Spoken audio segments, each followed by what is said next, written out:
I first heard of Abide because I had gone to the Linger Conference the previous year. So many people had spoken so highly of the Linger Conference, and then when we were able to host a version of the Linger Conference, it was a pretty powerful experience for me, and one that I felt like, okay, this is something for our community and that we need more of. My life was just kind of really crazy with everything that was going on at the moment, and I knew I needed rest desperately, and I knew that was something I would be able to find at Abide. Abide was very restful and peaceful.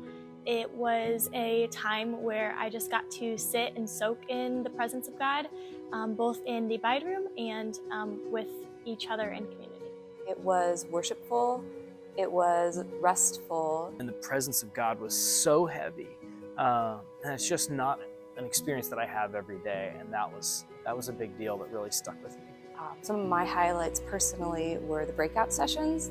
The one I did go to was a guided prayer session for like an hour. We were just all in a darkened room. They had soft music and different prayer prompts, but it just flowed so naturally, and it was just such a great time just to worship, and both in a community and one-on-one, to spend time in reflection. There was a moment that I was standing in the hall and I was watching people all over the place encountering God. And people were just in tears all over. And I mean, it's a weird thing to celebrate people crying, right? But seeing people in my community, in my church faith life, having these really deep encounters with God that we just don't see every day. My biggest takeaway from Abide was the John 15 passage, specifically the 4 and 5, where they're talking about abiding in Christ. And later on in the passage, he talks about because you abide, you experience great joy. And that's something that has really been with me through the last year. One word I would use to describe Abide would be refreshing. You know that kind of feeling when you go out for a good lunch date or a coffee date with a friend, and after a couple hours of conversations, you walk away and it's just